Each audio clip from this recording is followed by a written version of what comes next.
I never thought a backup generator would land me in the middle of a full-blown neighborhood war. But here I was, standing in my driveway in Maplewood, New Jersey, watching the HOA president march toward my house like she was leading a military invasion.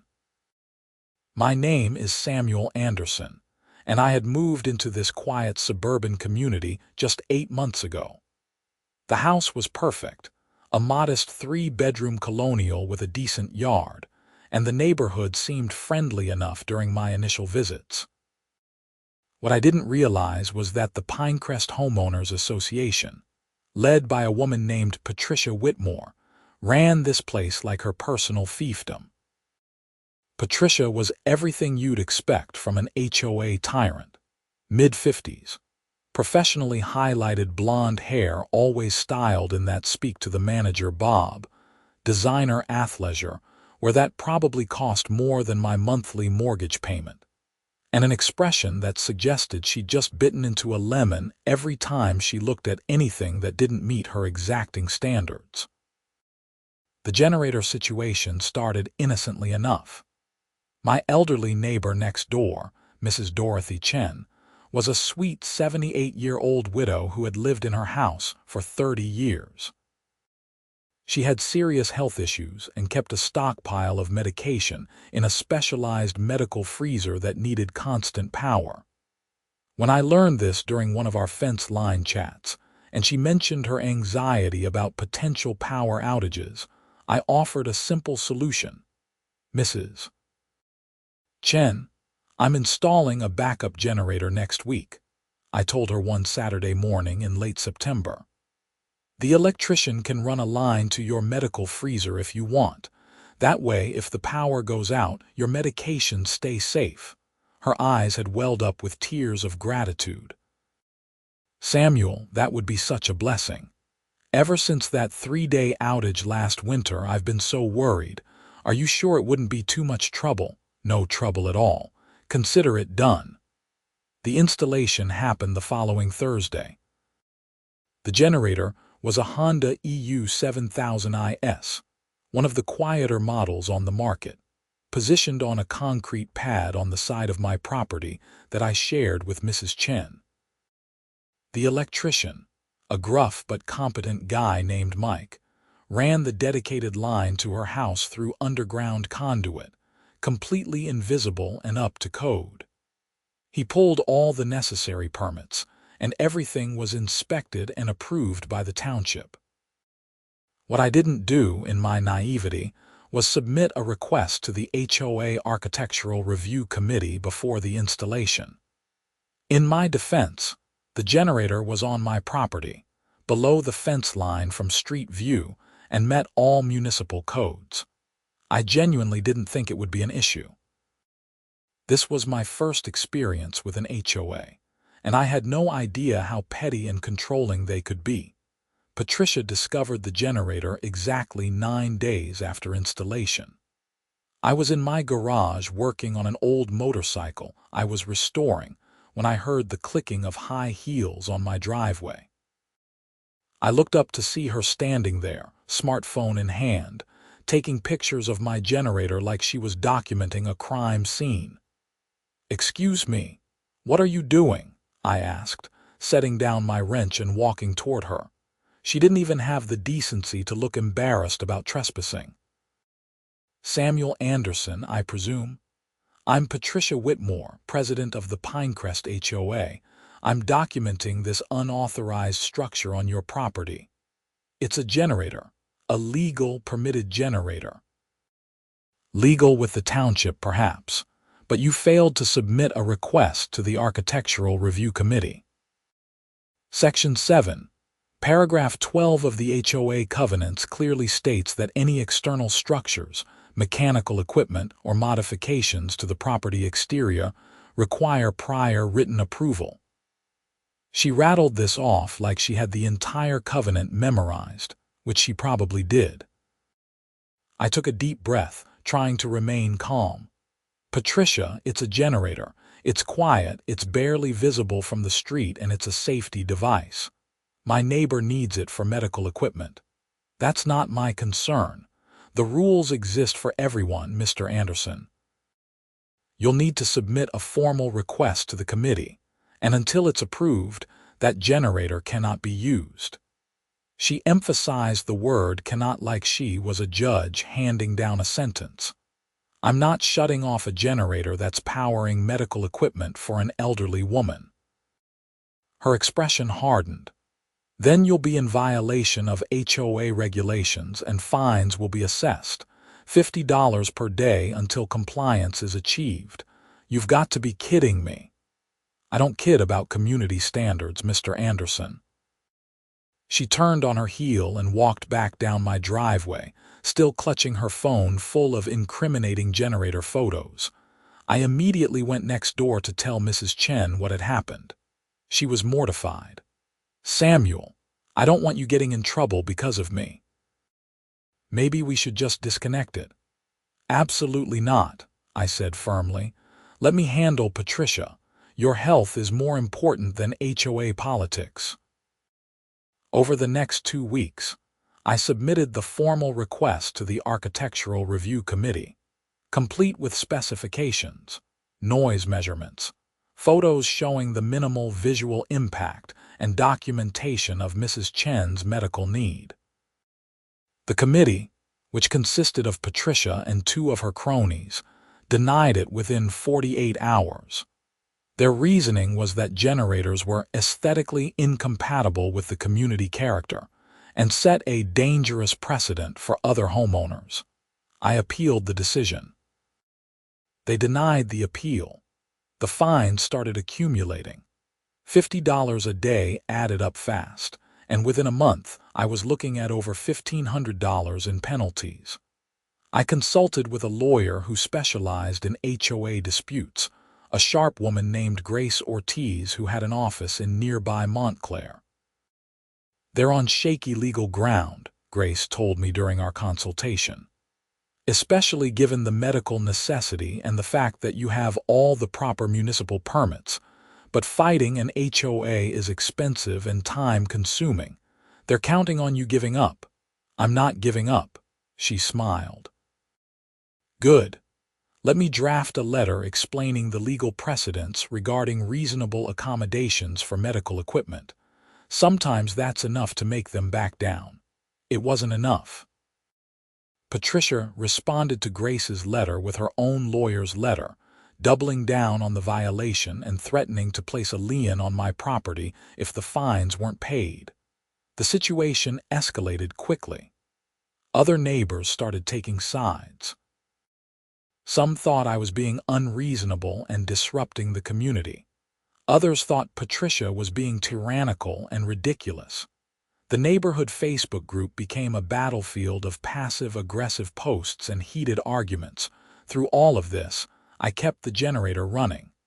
Mrs. Chen's health was non-negotiable, and I'd pay whatever fines necessary to keep her safe. But Patricia wasn't done. Not by a long shot. The police incident happened on a cold Tuesday morning in November. I was working from home, sitting at my kitchen table with my laptop, when I heard the generator kick on.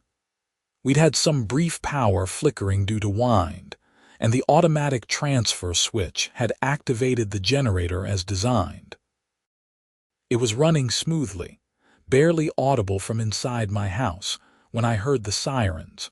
2 Maplewood Police Department cruisers pulled up in front of my house, lights flashing. My heart rate spiked as I watched 2 officers get out and start walking up my driveway. I met them at the front door before they could knock. Samuel Anderson, the first officer asked. He was in his early 30s, nameplate reading Officer Martinez. That's me. What's going on? We received a complaint about illegal power generation and potential carbon monoxide danger to neighboring properties. Can we take a look at your generator? I felt my jaw clench. Of course. This way. I led them around the side of the house to where the generator sat on its concrete pad, purring along quietly. Officer Martinez examined it while his partner, Officer Lee, took notes. This looks professionally installed, Martinez said. Do you have permits for it? Absolutely. Let me grab them. I went inside and returned with the folder containing all my documentation, permits, inspection certificates, and installation records. Martinez reviewed everything carefully.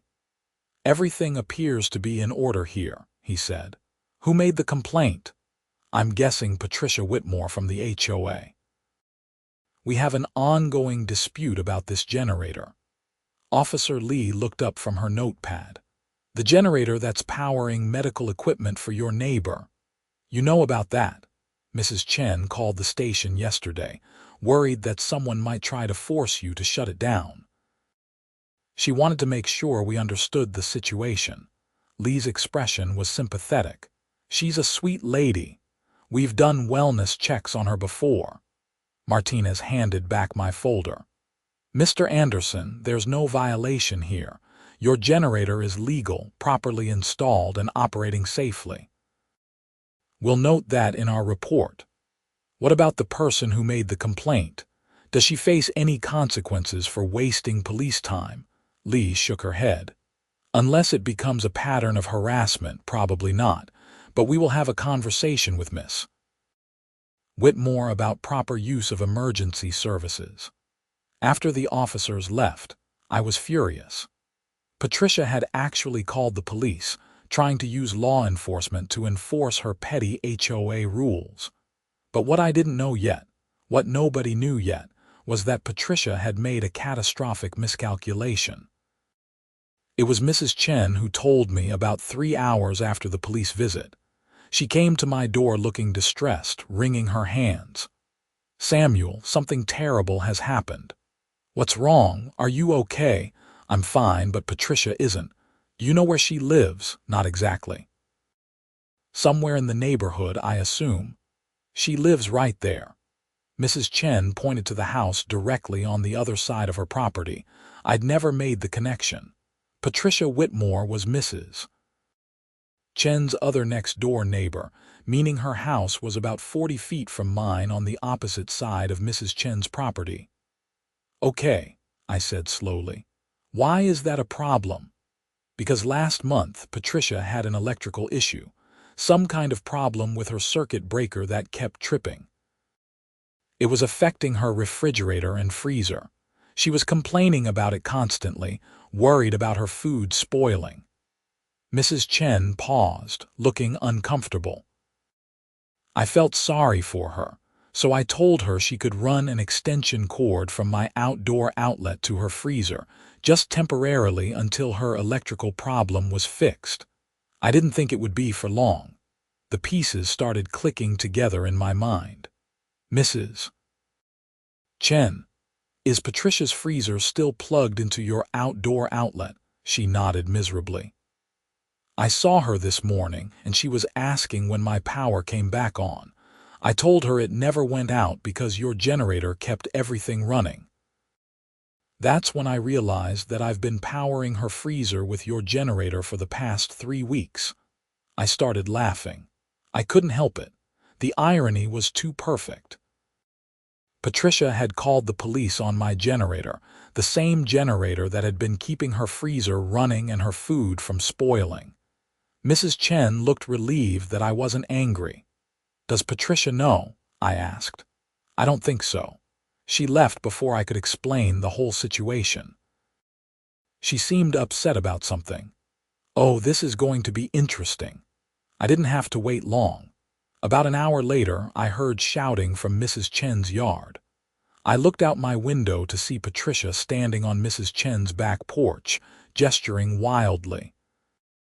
I walked over, curious about what fresh drama was unfolding. Patricia saw me approaching and her face flushed red. This is your fault. What's my fault, Patricia?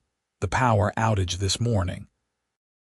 My freezer was off for hours because of the outage, and now hundreds of dollars worth of food is ruined. Mrs. Chen had come outside, looking distressed. Patricia, I tried to tell you, there wasn't a power outage. The generator kept my power on the whole time. What are you talking about? Of course there was an outage. My freezer is completely warm, I couldn't resist. Patricia, is your freezer plugged into Mrs. Chen's outdoor outlet? She looked at me like I was stupid. Yes, temporarily because my kitchen circuit has issues. What does that have to do with anything, Mrs. Chen's power never went out. My generator kept it running, which means your freezer should have stayed on too, unless something else happened.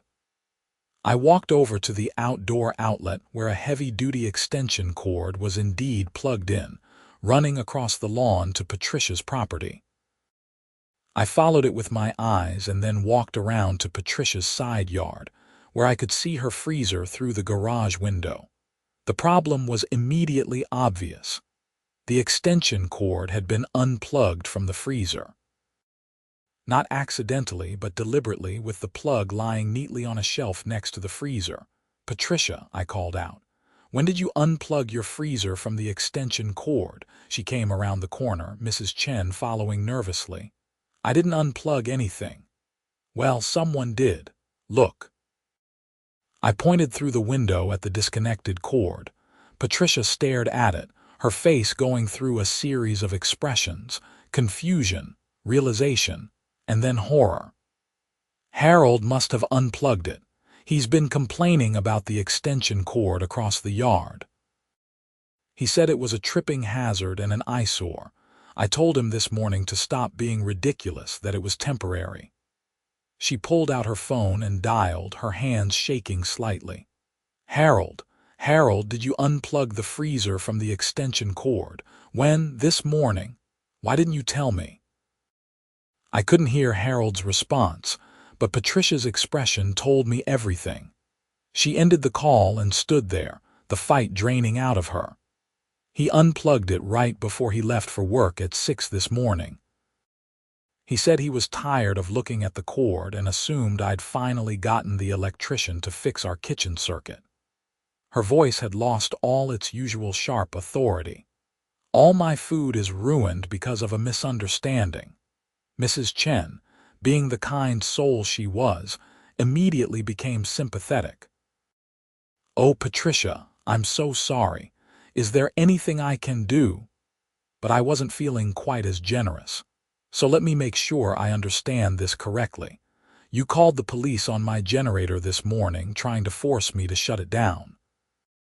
But that same generator was actually keeping your freezer running through Mrs. Chen's outlet. If I had shut down the generator like you wanted, your food would have been ruined anyway. And the only reason your food is actually ruined is because your husband unplugged it, having nothing to do with the generator or the actual power flicker this morning." Patricia looked at me, and for the first time since I'd met her, she seemed genuinely at a loss for words. "I didn't know," she finally said quietly. "You didn't know because you were so focused on enforcing rules and maintaining control that you didn't bother to understand the actual situation. You didn't care that this generator serves a medical purpose for Mrs. Chen. You didn't care that it's legal and properly installed. You just cared about asserting your authority as HOA president." "Samuel, I was just doing my job. The rules exist for a reason.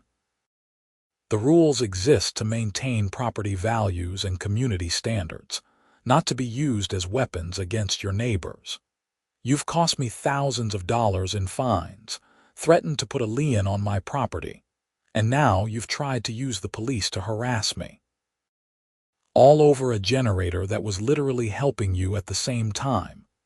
Mrs. Chen looked uncomfortable with the confrontation happening in her yard. Patricia's expression had shifted from embarrassment to defensive anger. "Those fines are legitimate. You violated the covenants. We'll see what a judge thinks about that." I turned to walk back to my house, done with the conversation. "A judge? You're suing the HOA," I looked back at her. "Grace Ortiz sent you notice last week. The hearing is scheduled for December 15th. See you in court, Patricia." The next few weeks were tense. Patricia doubled down on her enforcement actions, finding new violations to cite me for. My trash cans were out 3 hours past the designated time limit, $50 fine. My grass was allegedly a quarter-inch too tall, $75 fine. I had a package left on my front porch for 2 days while I was traveling for work, $100 fine for unsightly clutter visible from the street. Grace was gleeful when I forwarded her all the new citations. This is perfect. She's establishing a clear pattern of harassment and retaliation. Keep documenting everything. Other neighbors started coming forward with their own Patricia horror stories.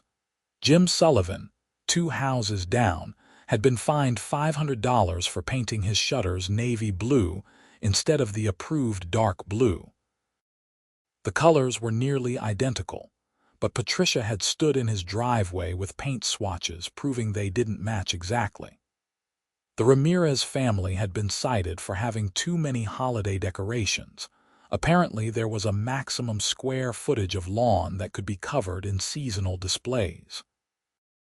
Even Patricia's supporters started getting nervous when they realized how aggressively she was targeting me.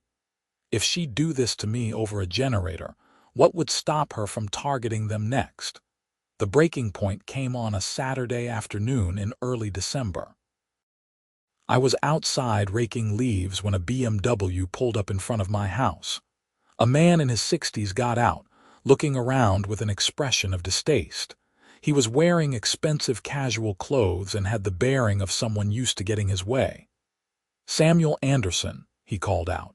"That's me." "Harold Whitmore, Patricia's husband. We need to talk." I leaned my rake against a tree and walked over. "What can I do for you, Harold?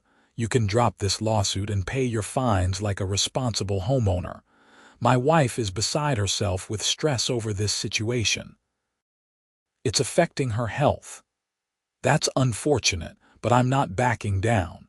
Your wife has been harassing me for months over a legal generator that serves a medical purpose.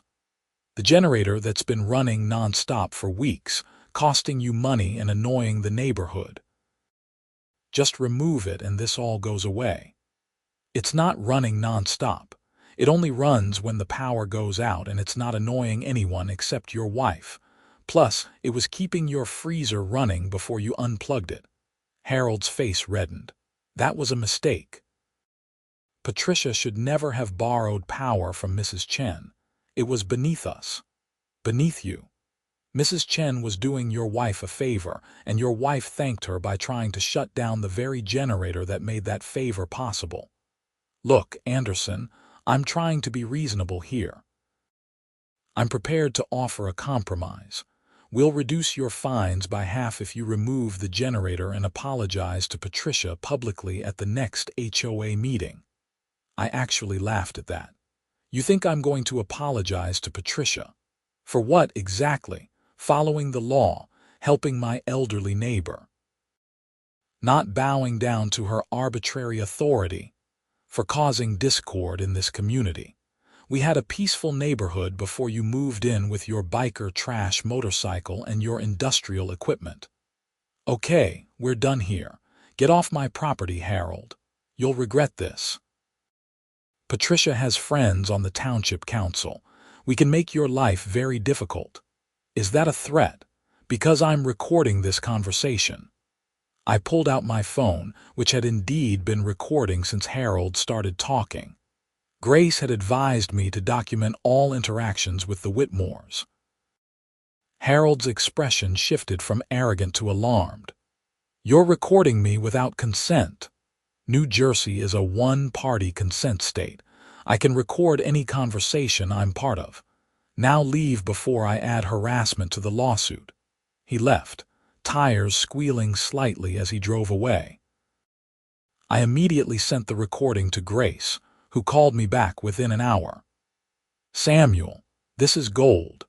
Harold's threat about having friends on the township council could actually be a serious problem for them if he's suggesting they'll abuse their authority. And his comment about your motorcycle being biker trash helps establish discriminatory animus. We're going to win this case." The court date arrived on a cold, gray December morning. The Maplewood Municipal Court wasn't exactly an imposing building, but my stomach was still doing flips as Grace and I walked in. Patricia was there with her lawyer, a middle-aged man named Robert Chen, no relation to Mrs. Chen, who looked like he'd rather be anywhere else. The case was heard by Judge Margaret Torres, a no-nonsense woman in her 50s who had a reputation for being fair but tough. We'd drawn a good judge, according to Grace. The hearing started with Patricia's lawyer presenting their case. The HOA had rules. I'd violated those rules, and the fines were legitimate consequences of my violations. He emphasized the importance of HOA covenants in maintaining property values and community standards. He showed photos of my generator, argued that it was visible from certain angles on the street, and claimed it set a bad precedent that would lead to other homeowners installing similar equipment. Then it was our turn. Grace methodically dismantled their arguments. She presented the medical necessity documentation for Mrs. Chen's freezer. She showed the township permits and inspection certificates. She played noise measurements proving the generator was quieter than a normal conversation. She displayed photos proving it was barely visible from the street. Then she got into the harassment, the timeline of escalating fines for increasingly petty violations, all starting after I refused to remove the generator. The recording of Harold's threats, testimony from other neighbors about Patricia's pattern of aggressive enforcement. And finally, the piece of resistance, a detailed explanation of how Patricia had called the police on a generator that was simultaneously powering her own freezer through Mrs. Chen's outlet. Judge Torres looked at Patricia. "Miss Whitmore, is it true that you were using power from Mrs. Chen's property to run your freezer at the time you filed the police complaint about Mr. Anderson's generator?" Patricia's lawyer started to answer, but the judge cut him off. "I'm asking your client, counsel." Patricia stood, looking uncomfortable. "Yes, Your Honor, but I didn't realize at the time that Mrs. Chen's power was coming from Mr. Anderson's generator." "Didn't realize, or didn't bother to find out?" "I didn't realize. But you did know that Mrs. Chen had consistent power while you were experiencing outages, correct? You were plugged into her outlet specifically because her power was more reliable than yours." "Yes, but I thought it was just that her circuit was on a different grid section or something." Judge Torres made some notes. "Mr. Chen, does the HOA have any provisions in their covenants regarding medical equipment or reasonable accommodations for health-related needs?" Patricia's lawyer shuffled through papers. "The covenants require all external structures and equipment to be approved by the Architectural Review Committee, without specific exceptions listed. So the HOA board has discretion in approving such requests." "Yes, Your Honor. And in this case the board, which Miss Whitmore leads, chose to exercise that discretion by denying a generator that powers life-saving medical equipment for an elderly resident, while simultaneously benefiting from that same generator's operation." There was a long pause. "When you put it that way, Your Honor, I understand how it might seem problematic." "It doesn't just seem problematic, counsel. It is problematic. It suggests that the HOA's enforcement in this matter has been arbitrary, selective, and potentially retaliatory." Judge Torres looked at her notes again. "I'm also troubled by the escalating fines for minor violations that began immediately after Mr. Anderson refused to remove the generator. Trash cans out too long, grass slightly too tall, a package on a porch. This looks less like consistent covenant enforcement and more like harassment." Grace leaned over and whispered, "She's going to rule in our favor, I can tell." Judge Torres continued, "The purpose of HOA covenants is to maintain community standards and property values for the benefit of all residents. They are not meant to be used as tools of personal vendetta or to deny reasonable accommodations for medical necessities. Mr. Anderson obtained all required municipal permits. His generator meets all legal noise and safety standards, and it serves a legitimate medical purpose for his neighbor. She looked directly at Patricia. Miss Whitmore, your decision to deny Mr. Anderson's request was unreasonable under these circumstances.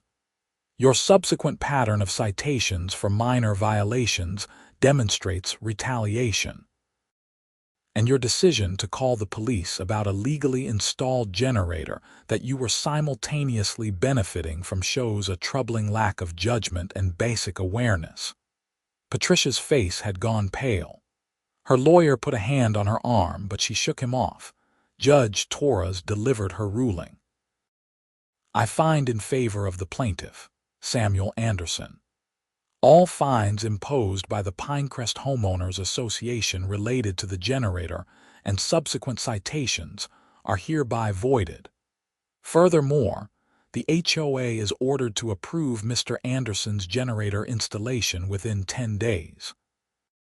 The HOA will pay Mr. Anderson's attorney fees and court costs. Additionally, I'm ordering the HOA to review and revise its covenant enforcement procedures to include provisions for reasonable accommodations for medical equipment, and to implement an appeals process that involves neutral third parties, not just board members who made the initial decision. Grace squeezed my hand under the table. We'd won completely, but Judge Torres wasn't finished. Miss Whitmore, I want to be clear about something. HOA boards have significant power over their communities, but that power comes with responsibility. You have a duty to exercise that power fairly, reasonably, and with consideration for the actual needs of your residents.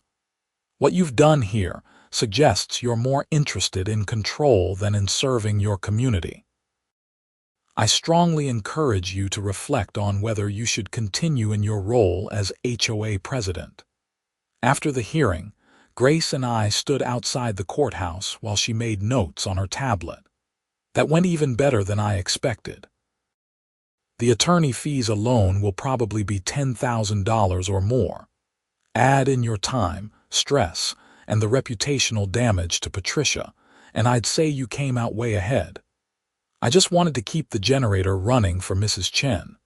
And now you can, with full legal protection. Patricia can't touch you. I drove home feeling lighter than I had in months. Mrs. Chen was waiting on her front porch when I pulled up, wrapped in a heavy cardigan against the December cold. "How did it go?" she called out. "We won. Everything." Her face lit up with a smile. "Oh, Samuel, I'm so relieved. I've been so worried about you fighting this battle because of me." It was never just about you, Mrs. Chen. It was about standing up to a bully who was misusing her authority. Plus, the irony of her complaining about the generator while using its power was too perfect. Over the next few weeks, the neighborhood dynamics shifted dramatically. Patricia remained HOA president technically, but her authority had been severely undermined.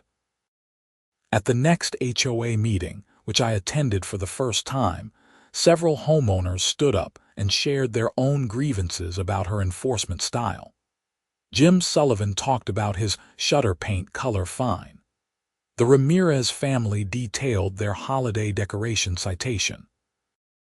A couple named the Johnsons described being fined for having a small vegetable garden that Patricia deemed inappropriate for front yard use. One by one, homeowners who had been too intimidated to speak up before found their voices.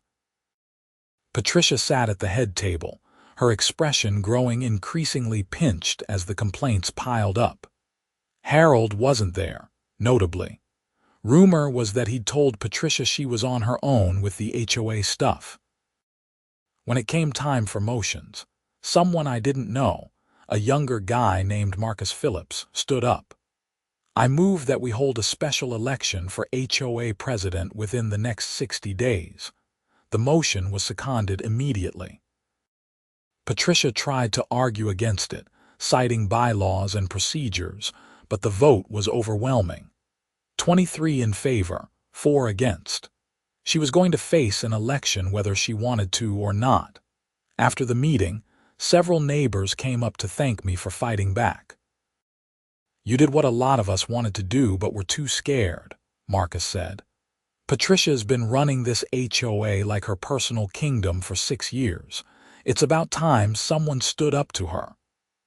"I just wanted to keep a generator running," I repeated, but I understood what he meant. Sometimes standing up for something small means standing up against something much bigger.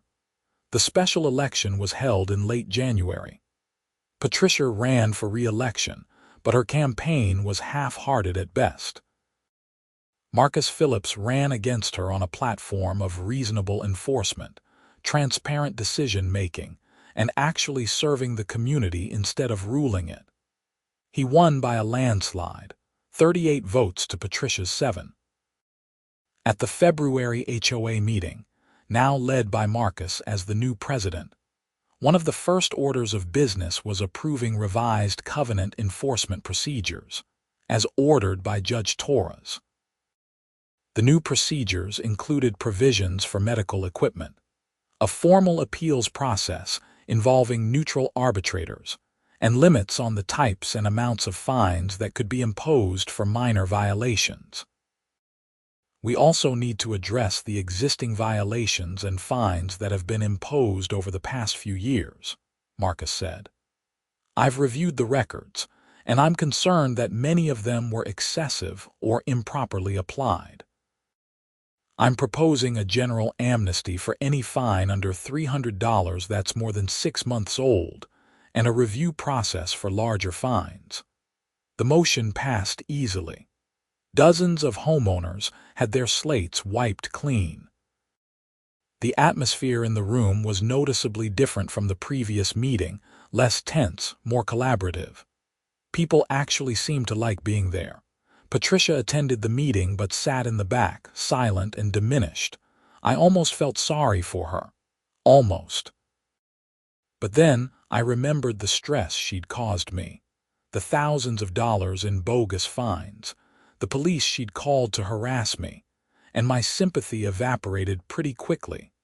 Life in Pinecrest settled into a new normal over the following months. My generator sat quietly on its concrete pad, only activating during the handful of power outages that occurred during winter storms. Mrs. Chen's medical freezer stayed perfectly cold and functional. My relationship with most of my neighbors improved significantly, now that I was seen as the guy who'd stood up to HOA tyranny rather than the troublemaker who defied the rules. I even finished restoring my motorcycle, a 1973 Honda CB 750 that looked gorgeous when I finally got it running properly. I took it for rides on weekend mornings, and instead of complaints about noise or neighborhood aesthetics, I got neighbors coming over to admire it and ask about the restoration process. Patricia and Harold kept to themselves mostly. I'd see them occasionally, driving past or getting their mail, but we didn't speak. Harold would glare at me sometimes, but Patricia mostly seemed to avoid eye contact, according to Mrs. Chen, who still occasionally chatted with Patricia despite everything. They'd finally gotten their electrical issues properly fixed and were no longer dependent on borrowed power from neighbors. Spring arrived, and with it came the annual HOA Neighborhood Cleanup Day. This was traditionally a big community event, with homeowners volunteering to pick up litter, trim common area landscaping, and generally spruce up the neighborhood. Under Patricia's leadership, it had apparently been a mandatory event with sign-up sheets and assigned duties. Under Marcus, it was optional and casual. I showed up with work gloves and trash bags, ready to help. To my surprise, Patricia was there too, wearing old jeans and a faded sweatshirt, quietly pulling weeds along the neighborhood entrance sign. We ended up working near each other, the silence between us awkward and heavy. Finally, she spoke. "Your generator saved Mrs. Chen during the ice storm in March. She told me her power was out for 16 hours, but her freezer never lost temperature. That's what it's there for." I know. I was wrong. About the generator, about how I handled the situation, about a lot of things. She paused, pulling another weed. I got so focused on the rules and maintaining control that I forgot why the rules existed in the first place. They're supposed to help the community, not hurt people. I didn't know what to say to that. Part of me wanted to hold onto my anger, to remind her of everything she'd put me through. But standing there in the spring sunshine, watching this woman who'd been so fearsome and intimidating looking small and humbled, I felt that anger loosening its grip. "I appreciate you saying that," she nodded, not looking at me. "For what it's worth, I'm sorry, truly sorry. I can't take back the fines or the stress I caused you, but I am sorry. Thank you." We worked in silence for a while longer, and then Patricia moved to a different section of the common area. It wasn't forgiveness exactly, not yet, but it was something. A crack in the wall, maybe. A possibility of moving forward. Mrs. Chen had a health scare in April, a minor heart episode that required a brief hospitalization. When she came home, weak and needing extra care, the neighborhood rallied around her. Marcus organized a meal train. The Ramirez family helped with yard work. Jim Sullivan's wife, a retired nurse, stopped by daily to check on her, and Patricia surprised everyone by volunteering to help coordinate Mrs. Chen's medical appointments and prescription pickups. "It's the least I can do," she said when Marcus thanked her at the next HOA meeting. "Mrs. Chen has always been kind to me, even when I didn't deserve it." I added my own contribution, upgrading Mrs. Chen's generator connection to include her entire house rather than just the medical freezer. If she had another health emergency, I wanted to make sure she had power for everything she needed. The electrician, Mike, did the work for cost, saying he admired what I'd done standing up to the HOA. Summer arrived, and Pinecrest actually felt like a community rather than a collection of houses governed by an iron fist. The neighborhood Facebook group, once a battlefield of complaints and accusations, became a place where people shared recipes, asked for recommendations for contractors, and organized impromptu block parties. On the 4th of July, the neighborhood held its annual cookout at the Common Area Pavilion. This had traditionally been another Patricia-controlled event with assigned dishes, scheduled activities, and strict cleanup rosters. Marcus turned it into a casual potluck where people brought whatever they wanted and stayed as long as they felt like it. I brought my infamous, potato salad and spent the afternoon chatting with neighbors I'd barely known existed a year ago. Mrs. Chen was there, looking healthier and happier than she'd been in months, holding court in a lawn chair while neighbors brought her plates of food and glasses of lemonade. Even Patricia and Harold showed up, though they stayed mostly on the periphery. I noticed Patricia helping clean up without being asked, collecting empty plates and refilling serving dishes. Small acts of service, trying to rebuild bridges she'd burned. Late in the afternoon, as the sun started to angle toward evening and kids ran around playing tag, Marcus clinked a spoon against his beer bottle to get everyone's attention. "I just want to say thank you all for making this year amazing. When I ran for HOA president, I promised we'd focus on building community instead of enforcing compliance. You've all made that possible by being good neighbors to each other, by helping out when needed, and by remembering that we're all in this together." He paused, looking around at the assembled crowd. And I especially want to acknowledge Samuel Anderson, who reminded us all that sometimes standing up for what's right means fighting for it, even when it's hard. People clapped and cheered. I felt my face flush with embarrassment but also pride. Mrs. Chen caught my eye and gave me a warm smile that made everything, all the stress and fighting and legal battles, feel worthwhile. As autumn rolled around again, marking a full year since the generator installation that had started everything, I reflected on how much had changed. My relationship with the neighborhood had evolved from outsider to accepted member to something like a minor legend. New residents moving into Pinecrest would inevitably hear the story of the Great Generator War, usually with embellishments that made it more dramatic than it actually was. Marcus's leadership had transformed the HOA from an authoritarian regime into something functional and reasonable. The revised enforcement procedures were working well, balancing legitimate community standards with flexibility and common sense. Property values had actually increased slightly, despite Patricia's dire predictions that relaxed enforcement would lead to neighborhood decline. Patricia herself had undergone her own transformation. She'd never regained the authority she'd once wielded, and I suspected she knew it. But she'd found a new role as a volunteer and helper, using her organizational skills and energy for actual community benefit rather than community control. She'd even apologized formally to several other neighbors she'd over-enforced against, making amends where she could. In October, Mrs. Chen celebrated her 79th birthday with a party at her house. The whole neighborhood was invited, and the turnout was impressive. Her children and grandchildren came from out of state, and she spent the evening surrounded by family and friends, beaming with happiness.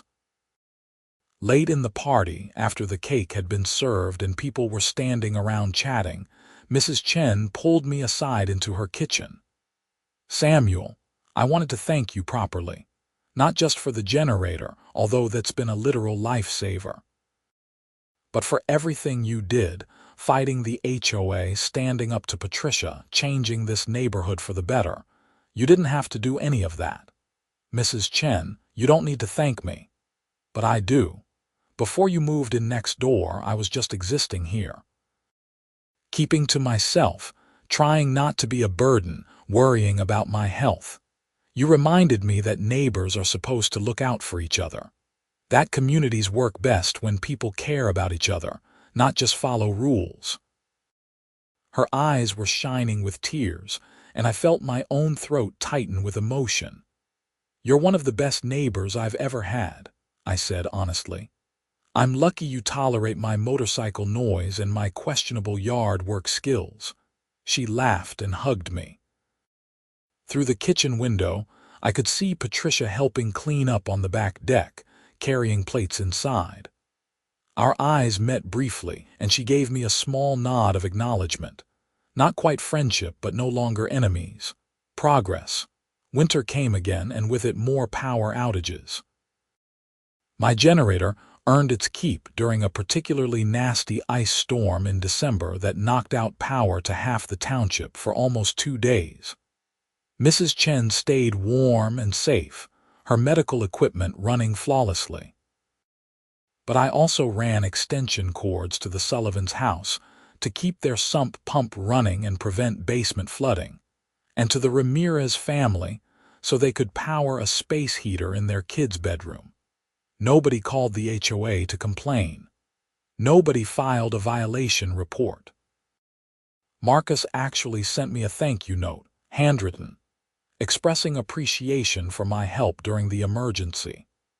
The generator that had once been a symbol of defiance and conflict had become a community asset, exactly as it should have been from the beginning. By the time spring rolled around again, marking a 1.5 years since the court case, life in Pinecrest had settled into something comfortable and good. The neighborhood thrived under reasonable leadership.